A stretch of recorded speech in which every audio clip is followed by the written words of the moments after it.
समझ में कुछ नहीं आता कि छेड़ूं दास्तां कैसे। रुलाएं तो बगावत है, हंसाएं तो बगावत है।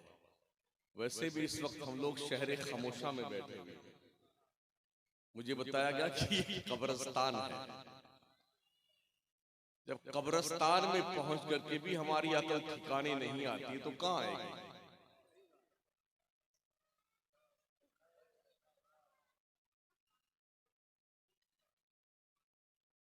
एक तो मैं ऐसे भी तकरीर में नारा वगैरह लगाने के लिए सख्ती से मना करता हूँ। कुछ संजीदगी के साथ गुफ्तगू कौम से की जाए और फिर ये हालात हमारे हो तो अब गुफ्तगू क्या की जाए। मुझे ऐसा लगता है ये मेरी 5वीं और आखिरी तकरीर इस इलाके में है जी।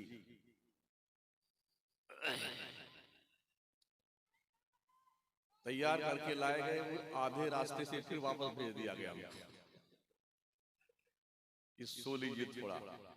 और जैसे आंख बंद हुई फिर तशरीफ लाए कि बुलाया जा रहा आपको। शायद इसीलिए मौलाना लोग ज्यादा शुगर उगर के मरीज हो जाते हैं। अक्सर और बेशतर जो मौलाना है ना, वो शुगर का मरीज है, किसी का बीपी उपी हाई हो जाता है। इन बेचारों को ढंग से ना सोने को मिलता है, ना ढंग से कुछ कहने को मिलता है। अब देखिए कि मुझे लगता पंचायत ही कर रहे हैं बैठे। एक टीम वहां खड़ी, एक टीम यहां बैठी है।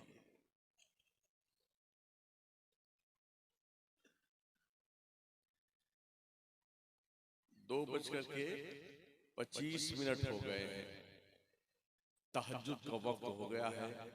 अगर इजाजत हो तो जमात करवा दें तहज्जुद की।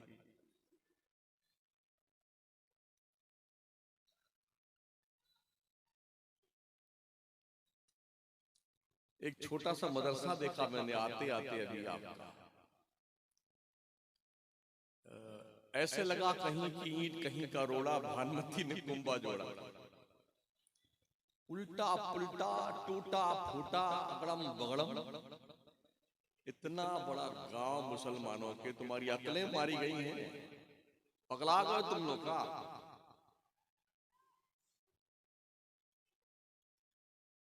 ना ढंग का वजू खाना है, ना ढंग का इस्तिंजा खाना है। दारू में था। ये रसूल अल्लाह का घर तुमने ऐसा बिगाड़ कर रखा हुआ है। मुझे ये बताया गया कि मदरसे को लेकर यहाँ पंचायती बहुत होती है इस गांव में। पंचायती करने वालों, अभी देखा है तुर्की का हाल, मुल्क शाम का, लेबनान का, तुर्की का हाल देखा है। सिर्फ 40 सेकंड के अंदर, सिर्फ 40 सेकंड के अंदर, पता है आपको, शक्लें देखने के लायक नहीं बची। जो अरबपति थे वो भीख मांग के खा रहे हैं। जिनके कई फ्लैट थे वो फुटपाथ पे, खुले आसमान पे के नीचे बैठे हुए हैं। जिनकी गाड़ियां थी वो तहस नहस हो गई। मकानात उनकी कब्रों में तब्दील हो गए। लोग अपनों को ढूंढ रहे हैं, मलबे के नीचे की लाश भी मिल जाए।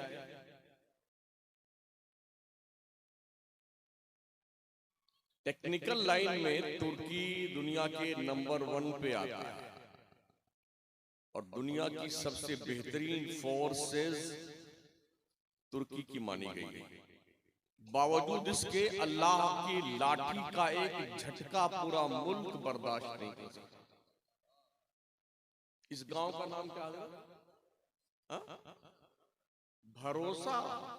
अल्लाह सारा भरोसा टूट गया इस गांव को देखने के बाद। कितने उल्टे सुलटे लोग हो यार, नाम भरोसा का और सारा मामला गड़बड़ सड़बड़।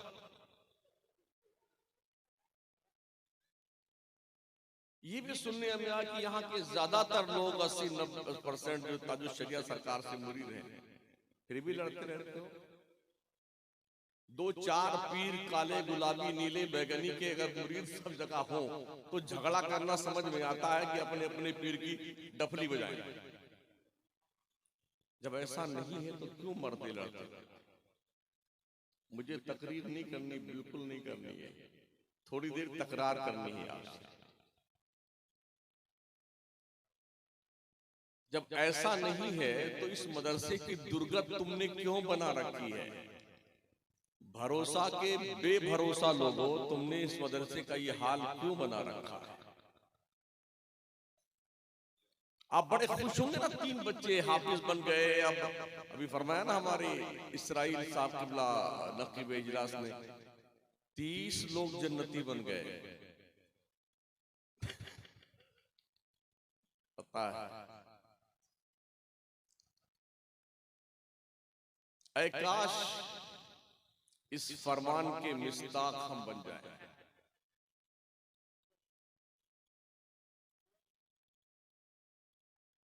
जन्नत अगर इतनी आसान होती ना तो हर कोई यही काम करता।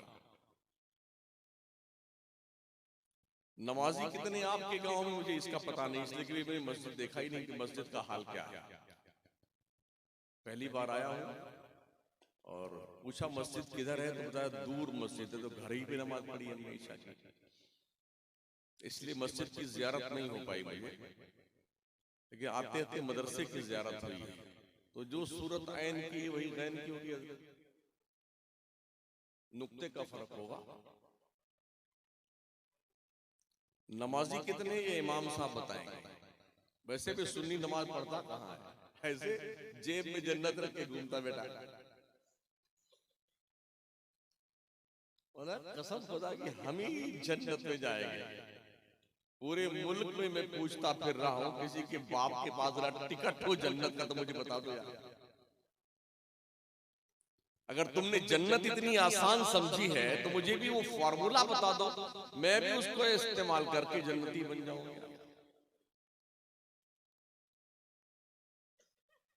मैं अपनी इस जिंदगी के आमाल नामे पे जब नजर डालता हूं तो मुझे एक भी नेकी मेरी इस मेयार की नहीं मिलती कि मैं उसे अपने रब के दरबार में पेश करने के लायक समझूं।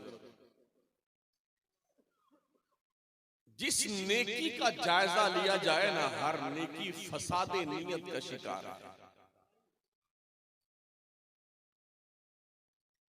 फिर भी जन्नत के ठेकेदार हैं जिनके पास कन्फर्म टिकट था जन्नत का, वो भी VVIP का।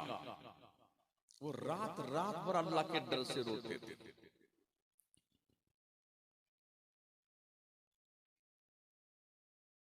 फरमाते थे काश मेरी माँ मुझे पैदा न करती, मैं अल्लाह को जवाब क्या दूंगा। काश मैं बकरी का बच्चा होता, लोग ज़िबा करके खा जाते, मैं अल्लाह को जवाब देने से बच जाता। हज़रत उमर रोते रोते बुरा हाल था उनका। उस्मान गनी, मौला अली, अशरे मुबश्शरा, खुद नबी रहमत सल्लल्लाहु अलैहि वसल्लम कितना रोते थे अल्लाह के बारगाहे करम में, अश्कों की झड़ी लग जाती थी। कभी आप भी रोते हैं? कभी आपके आंसू भी छलकते हैं अल्लाह के खौफ से?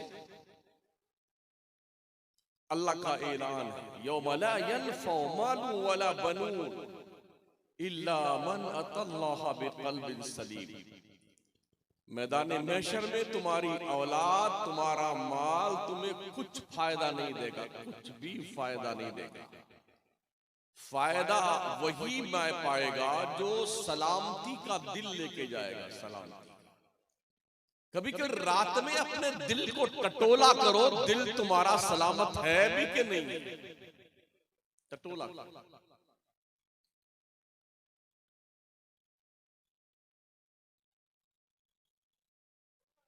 अल्लाह की रोजी 3 मर्तबा, सुबह दोपहर शाम, हलक शरीफ तक ठूस ठूस कर खाने वालों कभी अल्लाह का शुक्रिया अदा करने का भी हौसला पैदा होता है। अल्लाह फरमाता मा यफ़अलुल्लाहु बिअज़ाबिकुम इन शकरतुम व आमनतुम। अल्लाह तुम्हें अजाब देके क्या करेगा अगर तुम शुक्रिया अदा करो अल्लाह का, ईमान ले आओ अल्लाह पर, अल्लाह का डर दिल में पैदा कर दो। अल्लाह को क्या पड़ी तुम्हें अजाब दे। बड़ा शफीक है रब, बड़ा करीम है परवरदिगार। 70 माओं से ज्यादा प्यार वो अपने बंदे से करता है। बंदा इतना कमीना भी ना हो जाए, इतना जलील भी ना हो जाए कि इस तरह प्यार करने वाले रब के कानून को चैलेंज करने लग जाए। अगर ऐसा करेंगे आप तो अल्लाह का ये भी फरमान है, इन्ना बत्शा रब्बिका लशदीद, बेशक तेरे रब की पकड़ बड़ी सख्त है। हलवा, बिरयानी, कोरमा, मुतंजन, खिचड़ा, मलीदा, जितना खाना खा लो, हिसाब तुम्हारे बाप को देना पड़ेगा, देना पड़ेगा। अल्लाह के नबी अलैहिस्सलाम फरमाते हैं, जब तक बंदा अल्लाह को ये जवाब न दे ले कि उसने जिंदगी का कौन सा लम्हा किस काम में गुजारा है, आका फरमाते तब तक उसे कदम उठाने की इजाजत नहीं दी जाएगी। आज तक किसी की कब्र में किसी को मरने के बाद उसके करीबी लोगों को उसके साथ मरते या सोते देखा है कि चलो अब्बा मरे हैं तो बेटा भी साथ में सो जाए, अकेले नहीं जाना अब्बा जी आपने। अम्मी मर गई है तो बेटियां भी सो जाए उसकी कब्र में, अम्मी तुम्हें अकेले नहीं जान दूंगी मैं, तन्हाई में तुम सोओगी, कैसे तुम्हारे को नींद आएगी। बरेली के कलंदर ने बड़ी प्यारी बात कही, अंधेरा घर, अकेली जान, दम घुटता दिल उकताता, खुदा को याद कर बंदे वो साथ आने वाली। तुम्हारी सारी कमाई मरने से पहले सारे लोग छीन लेते, सारे लोग। मियां हमने आज तक कफन में जेब नहीं देखी है। आपके इस भरोसामंद गांव में क्या कफन में जेब बनाई जाती है? अरे बोलोगे या गूंगा करोगे? ऐसे कफन में जेब होती है? नहीं होती है ना।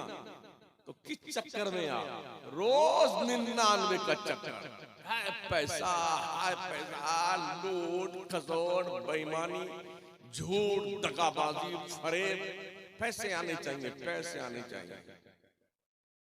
किस लिए? हजरत उमर बिन अब्दुल अजीज ने अपनी पूरी प्रॉपर्टी बैतुल माल में डाल दी। लोगों ने कहा बड़े पागल आदमी आप भी हैं, अपनी औलादों को आपने कुछ नहीं दिया। फरमाते हैं कि अगर मेरी औलाद नेक रही तो अल्लाह का वादा वह हुआ यतवल्ला सालिहीन, अल्लाह नेकों को जाया नहीं करता है। और अगर मेरी औलाद बुरी निकल गई तो मैं अपनी दौलत उसकी अय्याशी के लिए छोड़कर नहीं जाऊंगा। मैंने अल्लाह की राह में दे दिया, इसलिए ओ कमाई की दौलत छोड़कर जाने वाला कान खोल के सुन लो, मर जाओगे ना तुम्हारी ये दौलत धरी रह जाएगी, तुम्हारी औलादें इस पर ऐश करेंगी। कोई शराब पिएगा, कोई जुआ खेलेगा। वैसे भी बड़ी लंबी तादाद हमारे सुन्नियों की शराबियों में है, जुआरियों में, सट्टा खेलने में। पूरे मुल्क की बात कर रहा हूं। जिस कौम के मौत की तैयारी दुनिया ने कर रखी है, वो कौम इतनी पागल और बुद्धू है, इसे होश ही नहीं कि मुझे कब मारा जाए। पता है अभी लेटेस्ट एक हफ्ता हुआ, केरला की हाई कोर्ट में एक आदमी ने, नॉन मुस्लिम कमेटी के एक फर्द ने एक रिट दाखिल की है कि खतना करना बंद कर दिया जाए।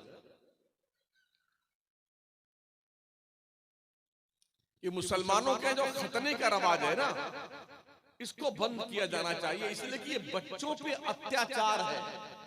देखिए कहां कहां ये कुत्तों का दिमाग पहुंच रहा है। खतना आपके बच्चे का होता है, कलेजा इनका फटता है। ये रिट दाखिल की गई हाई कोर्ट में,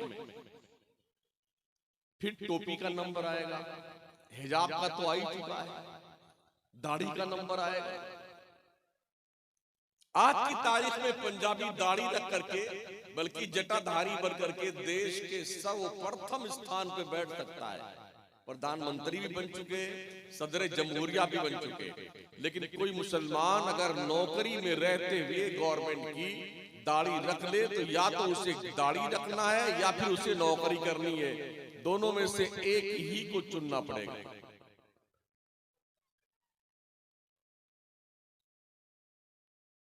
ये प्लानिंग आपके लिए। खाओ बकरा मुर्गा, कोई साहब बता रहे थे अभी हम ट्रेन में आ रहे थे, सफेदा ही सफेदा हम खाते हैं, सोच रहे बेटा सफेदा सफेदा खाते हैं। इसी एक काम में आप लगे हो। आपके बच्चे पढ़ते कितना है, क्या क्वालिफिकेशन आपके बच्चों की, तालीम क्या है आपके बच्चों और बच्चियों? नील बटा सन्नाटा। 12वीं पास करते करते मुस्लिम कम्युनिटी का बच्चा 14% ड्रॉप आउट हो जाता है, पढ़ाई छोड़ देता है। 10वीं में बाई ग्रेस पास हुआ था धक्का मार करके, तब भी घर वालों ने लड्डू बांटा, बेटा बाई ग्रेस पास। इनको पता ही नहीं बाई ग्रेस का मतलब क्या होगा। 14% पूरे मुल्क की बात कर रहा।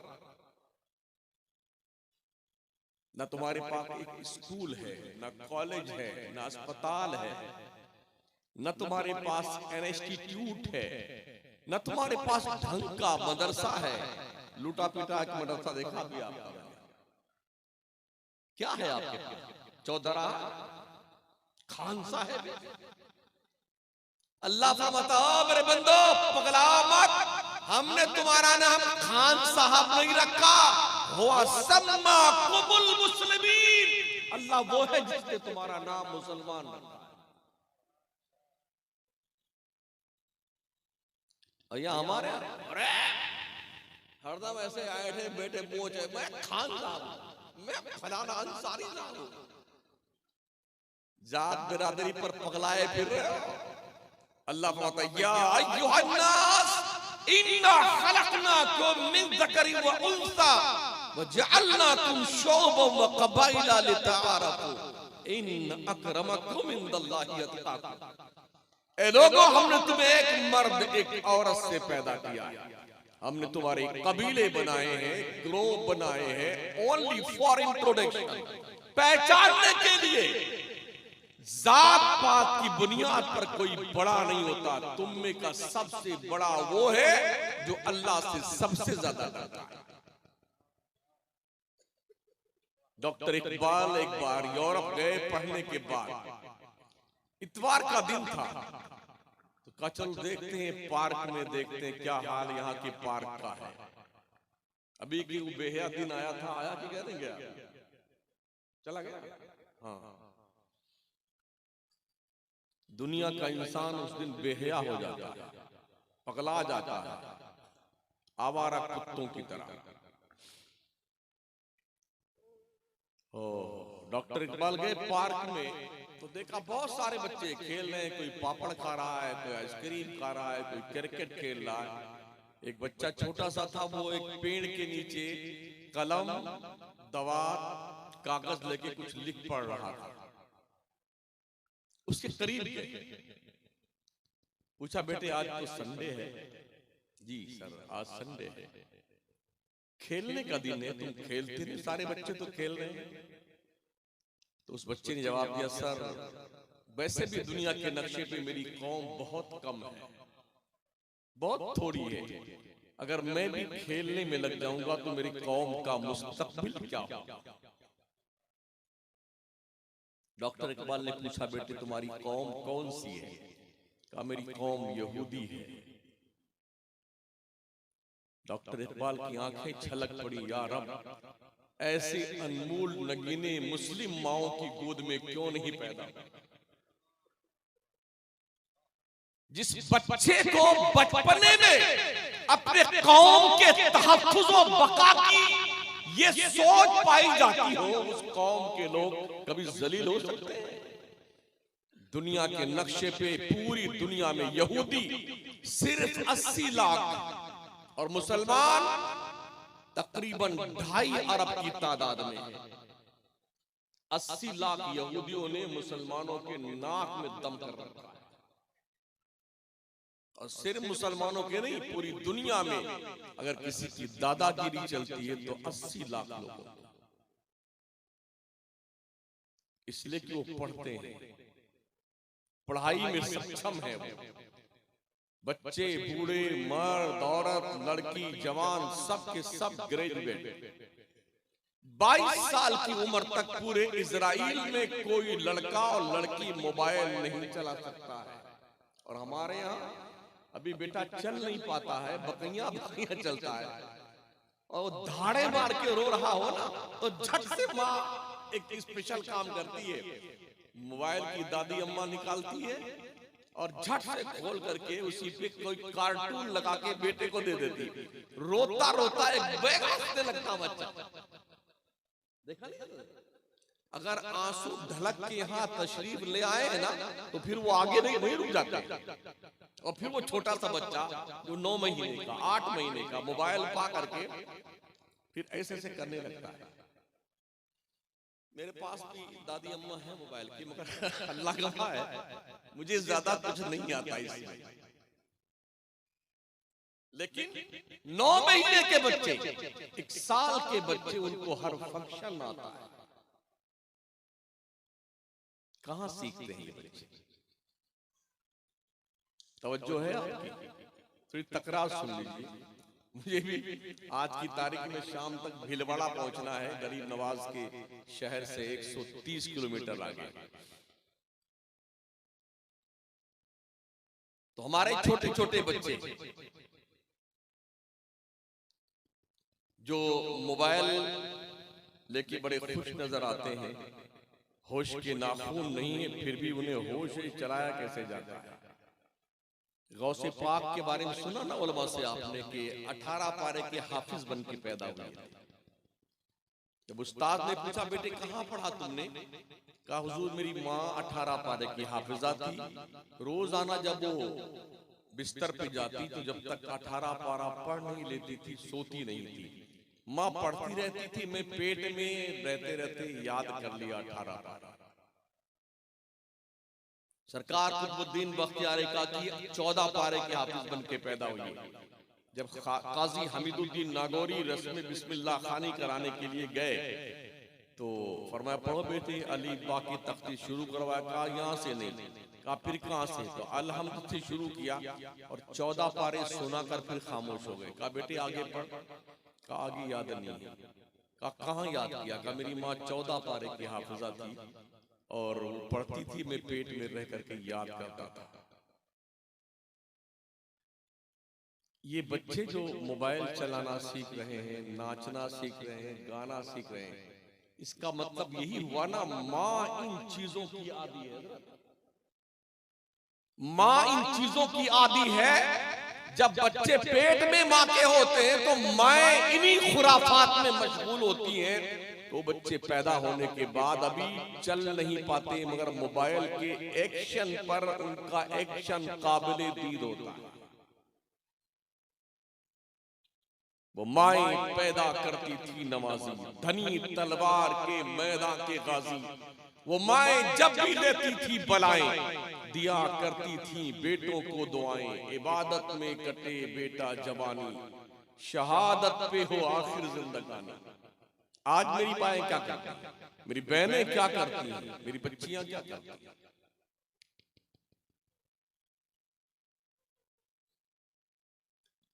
बापो अपने घर में ध्यान रखो, ध्यान अपने बच्चों और बच्चियों पर। एक बाप की जिम्मेदारी सिर्फ ये नहीं है कि अपनी औलाद को छत दे दे, दुकान और मकान करा दे, शादी करा दे, सिर्फ इतनी जिम्मेदारी नहीं है। एक बाप की जिम्मेदारी, माँ की जिम्मेदारी अपनी औलाद को सही तालीम और तरबियत करे। क्योंकि मुआशरा हमारा ऐसा नहीं रह गया है ना जिस मुआशरे में बच्चे कुछ सीखे। अब तो हालात ये कि बेटा भी बाप से बीड़ी मांग के पी लेता है। हमने बचपन में देखा है कि बच्चे अपने बाप क्या बड़ों के सामने बीड़ी नहीं पी सकते थे, महल्ले का कोई बड़ा डर। आज वो सब खत्म हो गया। वेस्टर्न कल्चर ने हमारी तहजीब पर शब खून मारा है और नतीजा ये हुआ कि आज हम बहैसियत मुसलमान पहचाने नहीं जाते।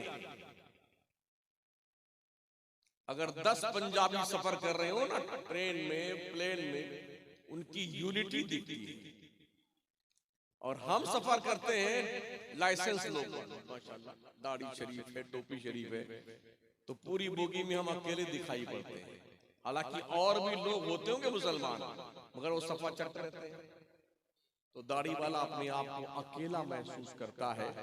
तो बसा औकात ऐसे लोगों की मॉब लिंचिंग हो जाती है।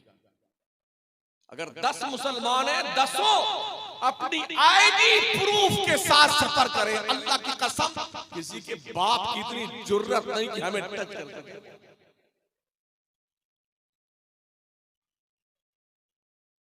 गुल्ली डंडा खेलना बंद कर दो बच्चों, दुनिया तलवार खेल रही है। गुजरात में अभी 1 साल पहले तकरीबन 50,000 औरतों को तलवार की ट्रेनिंग दी गई है।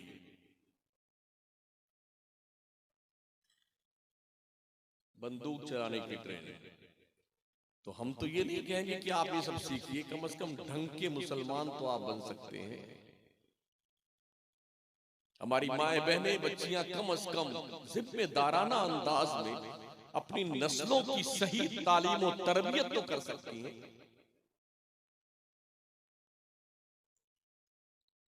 हालात इतने बुरे हमारे हैं, हमारे पास नारे एक नहीं है, 25 नारे 15 नारे एक साथ लगते हैं, फिर सांस रुकती है हमारी।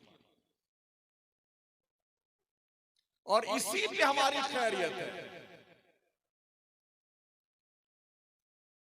और हमारे लोग जब जलसा फलाप होता देखते हैं या शायर लोग, तो अरे भाई साहब, अरे हाथ, दोनों हाथ उठाइए, दोनों हाथ उठाइए, लहरा के बोलिए, फहरा के बोलिए।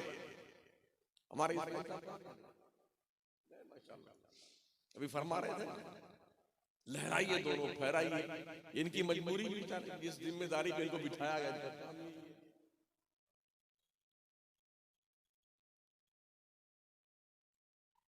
लहराने फहराने से कुछ नहीं होगा, पहले ये ठीक कर लीजिए, दिल ठीक कर लीजिए, इसका इलाज है।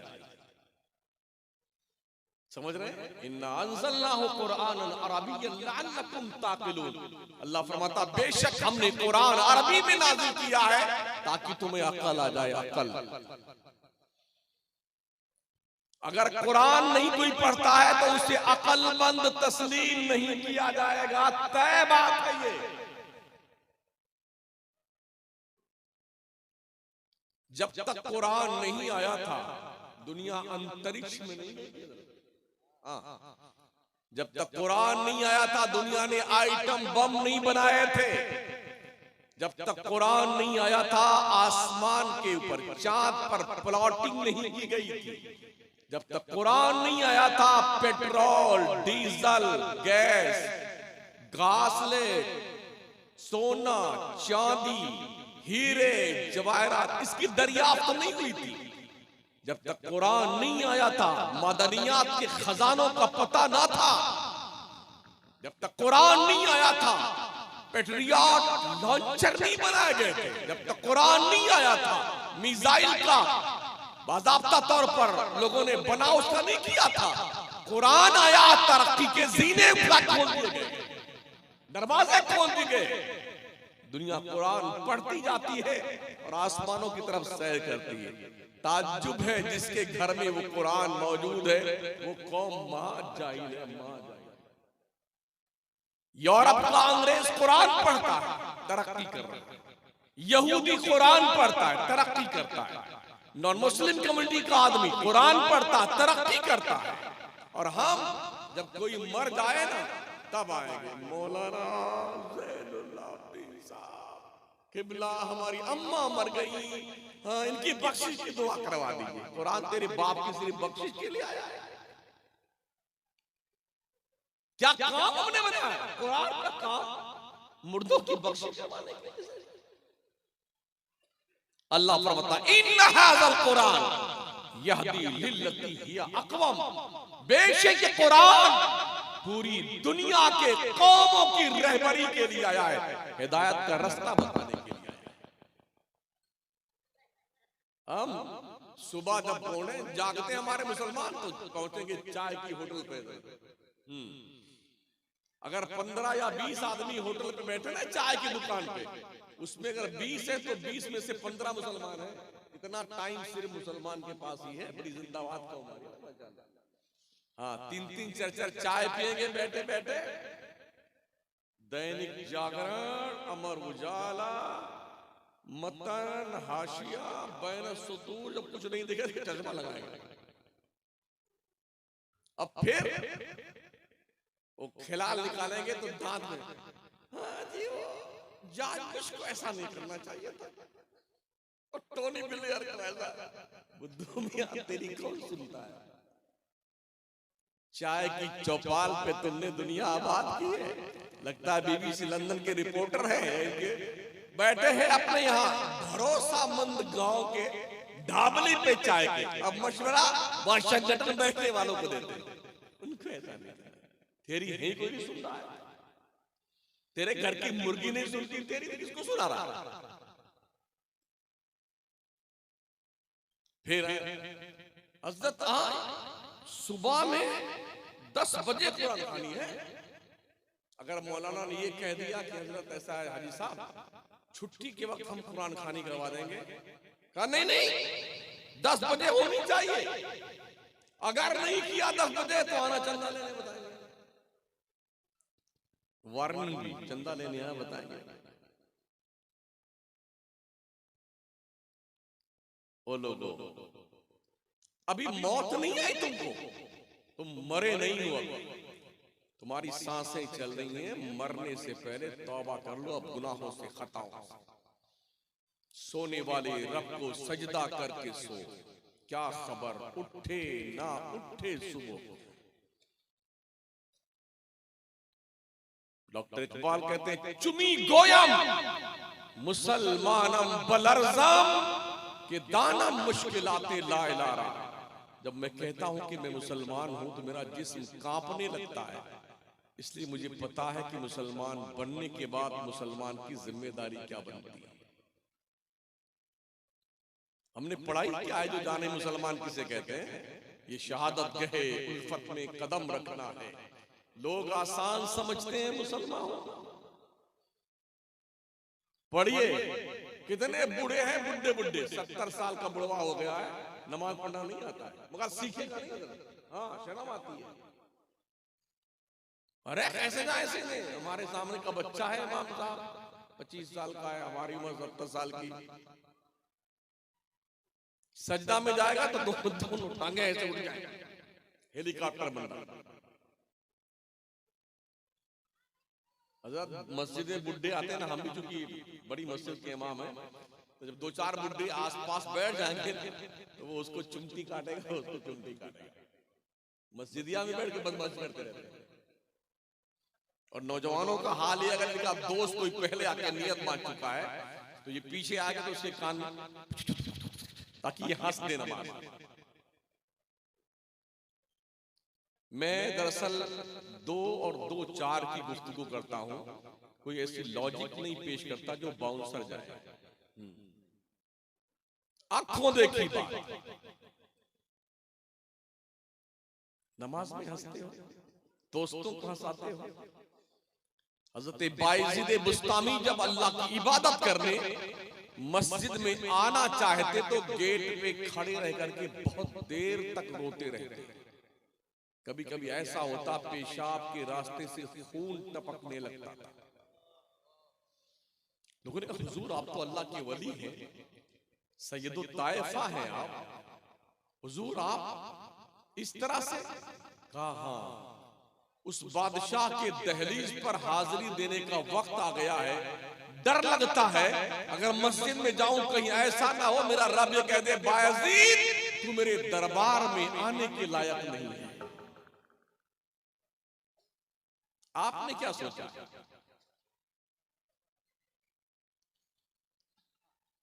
तकरार तकरार में 35 मिनट हो गए, 5 से 7 मिनट और। ए दोस्त, ओ टोपी वाले, भाई इधर देखो यार, हमने तुमसे बड़ी टोपी लगा रखी है। हाँ,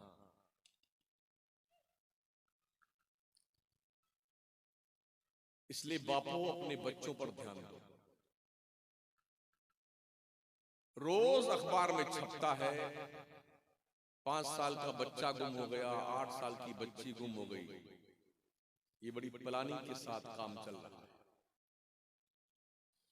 लोग लगे हुए हैं कि मुसलमानों के बच्चों को इस तरह से हाईजैक करके या तो मार दिया जाए या उन्हें हमेशा हमेश के लिए रखवाल बना लिया जाए, और या फिर उनकी ब्रेन वॉशिंग करके मुस्लिम कौम के खिलाफ ही इस्तेमाल किया जाए। इसलिए मोबाइल देखने में और तो इतनी बिजी मत हुआ करो तुम्हें अपने छोटे बच्चे का पता न चले कहां चला गया।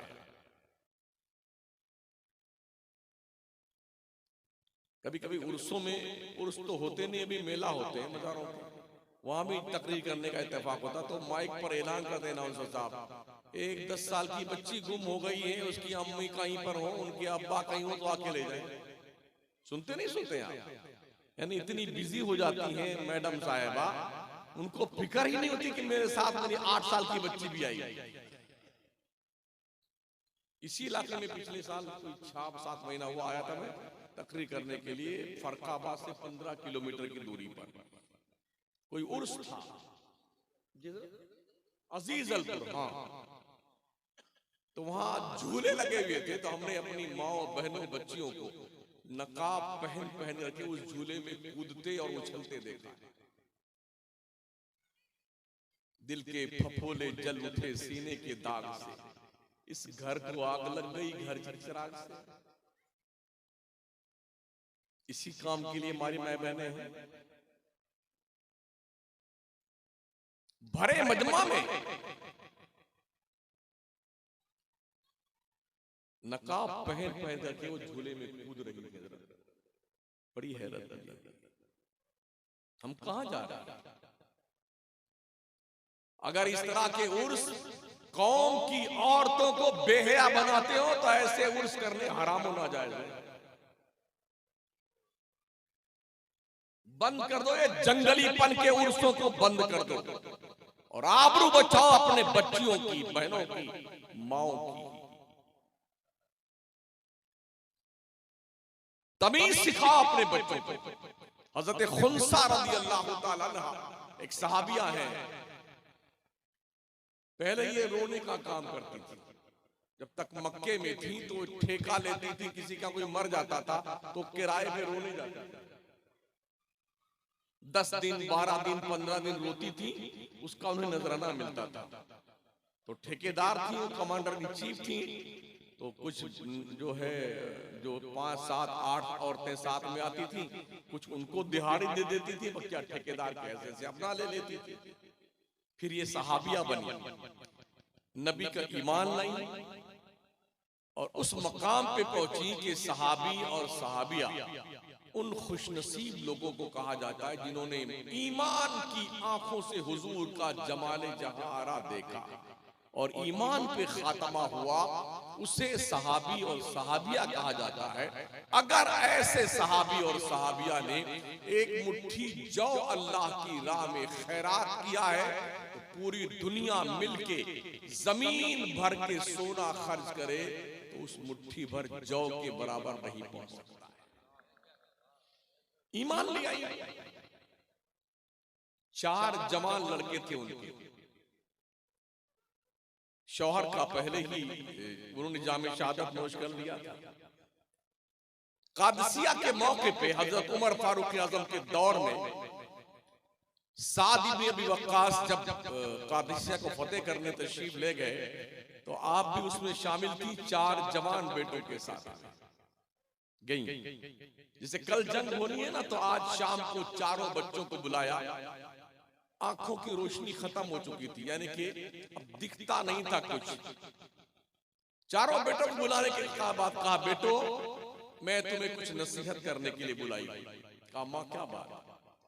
फरमाती है मेरे बच्चों, तुम एक बाप और एक माँ के बेटे हो। जुमले पे गौर कीजिए, हमने तुम्हारे बाप के साथ खयानत नहीं की है, तुम एक बाप के और एक माँ के बेटे। का माँ क्या कहना चाहती है? का बेटो जब कल जंग का मैदान गर्म हो, कूद पड़ना जंग के मैदान में इस्लाम की दिफा के लिए।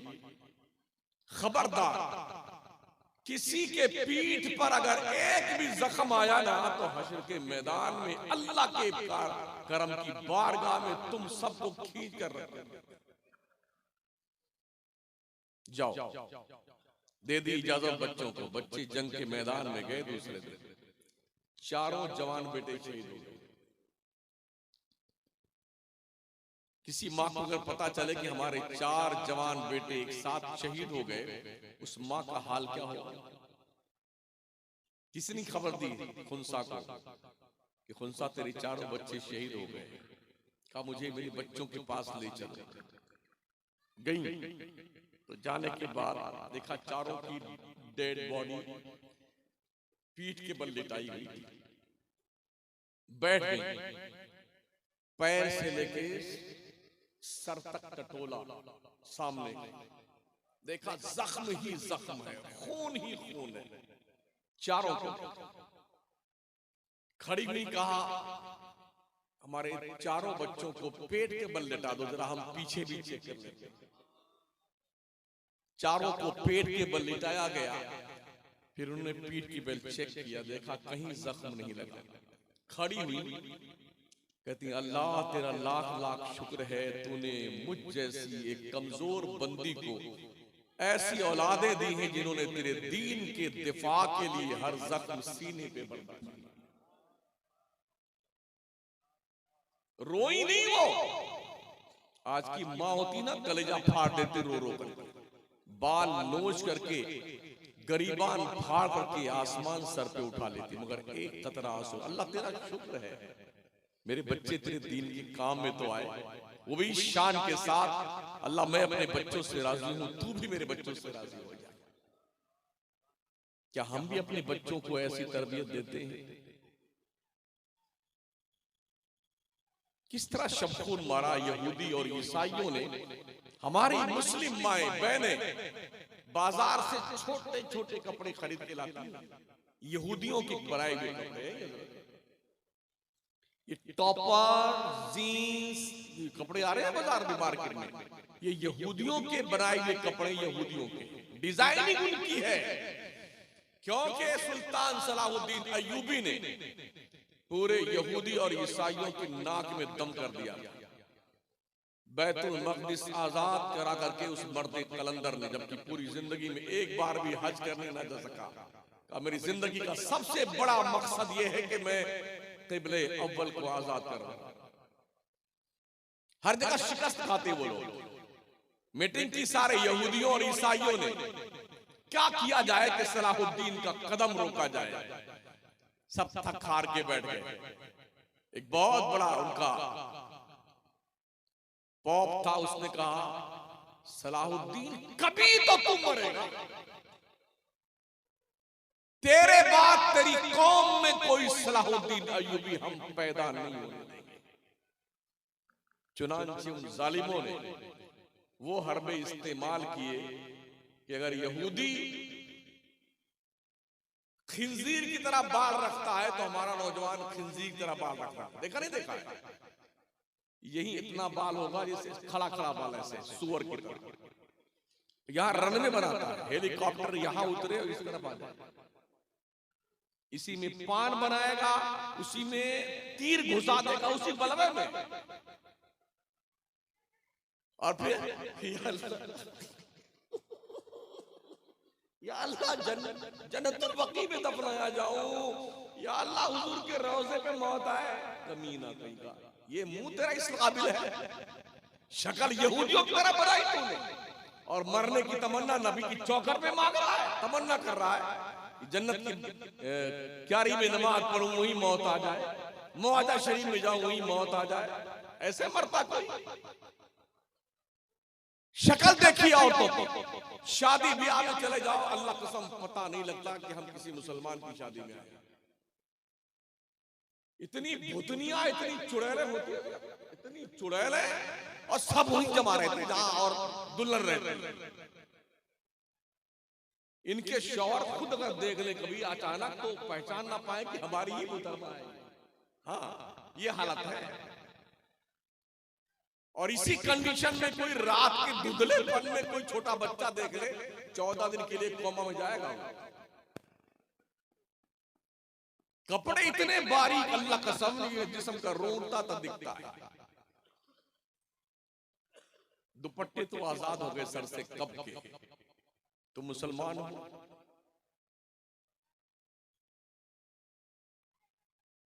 आज की तारीख में मुस्लिम बच्चियों कॉलेज में पढ़ रही ना, सिगरेट पीने का प्रचलन बढ़ चुका है। सिगरेट पीती है हमारी मुस्लिम बच्चियां कॉलेज में, घूमने जाती हैं। अब्बा हुजूर जानते हैं कि मेरी बेटी पढ़ रही अकेले। कहां पढ़ी?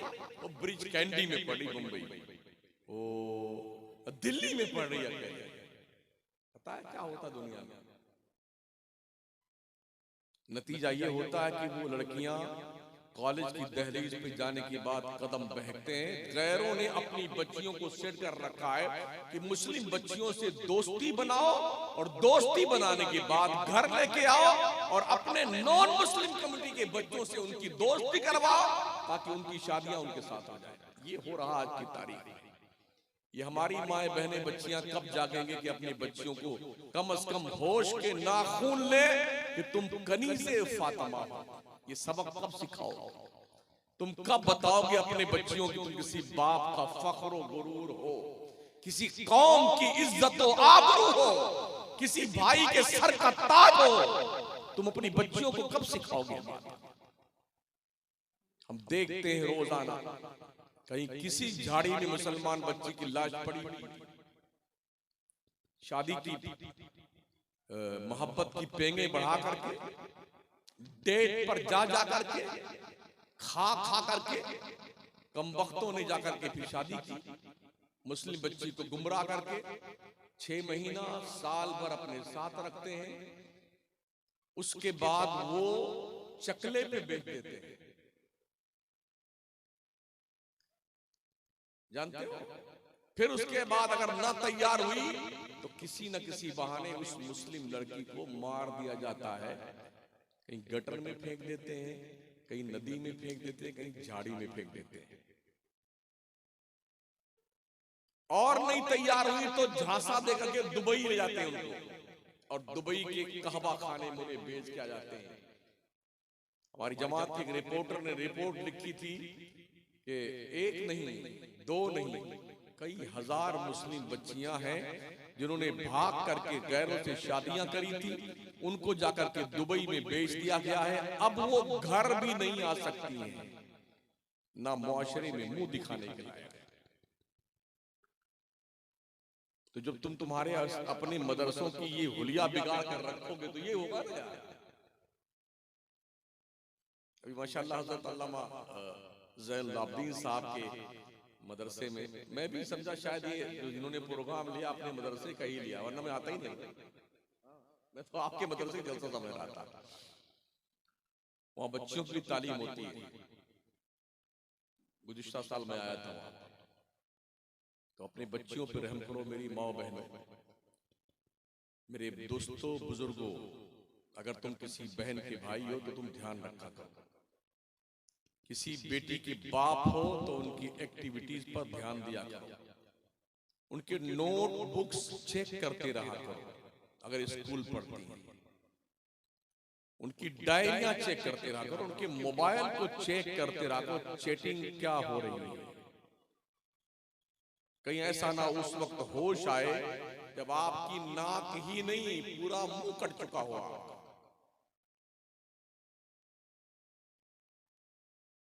बस मुझे तकरीर नहीं करनी है, ये तकरार मैंने कर ली है।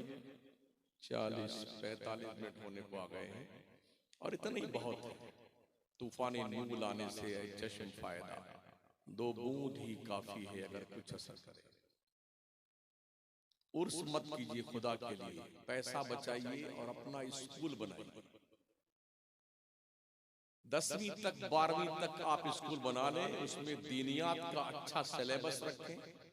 अपने बच्चों और बच्चियों को 12वीं पढ़ते पढ़ते इतना ठोस बना दे कि ये बच्चा बच्ची मुसलमान होने के हैसियत से अब कहीं भी जाएगा ना तो किसी का रंग कबूल नहीं करेगा, अपना रंग छोड़ के आएगा।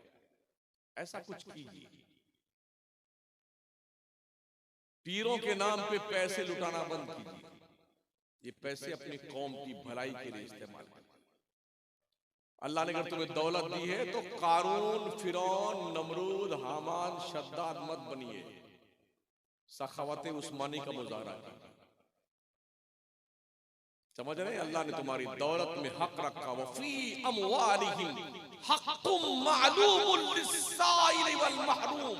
अल्लाह फरमाता हो दौलतमंदो, तुम्हारी कमाई में ना हमने गरीबों का, मोहताजों का, मुफलिसों का, नादारों का, मांगने वालों का, जो मांगने में शर्म करते, उनका भी हमने तुम्हारी दौलत और कमाई में हक रखा है। लोग तो कहते हैं अरे ये मेरी कमाई है, तेरे बाप की कमाई है, तुम बात कहीं का। इस हाथ में ताकत तेरे बाप ने नहीं दी, अल्लाह पाक ने दी, तब तूने पैसा कमाया है। ये दिमाग जो तेरा काम करता ना धंधा कमाने के लिए, पैसा कमाने के लिए, इस दिमाग में रोशनी रब ने पैदा की है। अगर तुम्हें अल्लाह मंद बुद्धि का पगला बनाता तुम क्या करते? क्या करते तुम अगर तुमको पागल बना देता? तुम्हारे घर वाले आगरा के पागल खाने में ठूस के तुमको आ जाते। शुक्र मनाओ, अल्लाह ने बड़ा खूबसूरत जिस्म दिया, चेहरा, आंखें, दिल, गुर्दा, कलेजी, हाथ पैर सब ठीक ठाक। कुछ पैसा लिया अल्लाह ने हमसे? अरे बोलो कुछ लिया यार? तो हमारा कोई बाप का इजारा था कि हमको ठीक ठीक उसने बनाया है। लक़द खलक़नल इंसाना फी अहसनि तक़वीम। इंसान हमने तुमको सारी कौमों से ज्यादा खूबसूरत पैदा किया, बहुत अच्छा बनाया। तो इसलिए सुन इंसान, या अय्युहल इंसान मा गर्रका बिरब्बिकल करीम अल्लज़ी खलक़का फसव्वका फअदलक फी अय्यि सूरतिन मा शाअ रकब। कुरान पढ़ा कीजिए, कुरान समझा कीजिए, तर्जमा भी पढ़ा कीजिए। अल्लाह तुमसे कहता क्या है?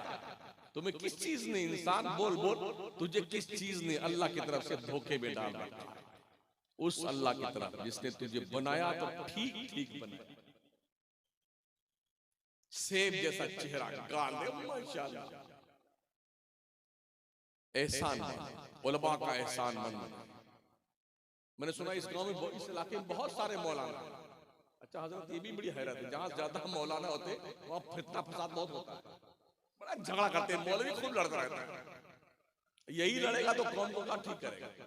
मैं कहता राजमहल झारखंड में, वहां 500 मौलाना उस बड़े कस्बे में है, लेकिन कम से कम 500 मौलाना के बीच हमने जब मालूम किया, कम से कम हजारों झगड़े, हजारों लड़ाई। वो फलाने पीर का मुरीद है, फलाने पीर का मुरीद, उसका ये उसका वो, लड़ते रहते बेटे मौलवी अपने चक्कर में। तो चाहे ये हमारी बिरादरी हो, चाहे आप हो, हम हो या आप हो, अगर हमने कुछ गलत किया है तो हमको जरूर अल्लाह पूछेगा, उसका जवाब देने की क्षमता पैदा कर। अल्लाह फरमाता कल्ला इन्नल इंसाना लयतगा अर्राहु इस्तगना इन्ना इला रब्बिका रुजा। हाँ, इंसान सरकश हो गया, घमंडी हो गया। क्यों? उसने अपने आप को बेनियाज समझ लिया है, पागल कहेगा। सुन, इन्ना इला रब्बिका रुजा, तेरे को पलट कर तेरे रब की तरफ आना है, तो सुन ले बंदे, वत्तकू यौमन तुरजऊना फीहि इलल्लाह, उस दिन से डर जिस दिन अल्लाह के दरबार में तेरी पेशी होने वाली है। तेरा कबीला, तेरा खानदान, कि मेरा खानदान बड़ा है, 100 लाठी लड़ने के लिए आ जाती है, सब सड़ जाएंगे। फाइनल जुमला, जब कभी तोंद पर गुरूर की चर्बी चढ़ने लगे और भेजे में पागलपन का भूत सवार हो, तो कब्रिस्तान के करीब जाकर के तन्हाई में अपने से पहले मरे हुए इंसानों की खैरियत पूछो, अब्बा जी कैसे आप? सेठ साहब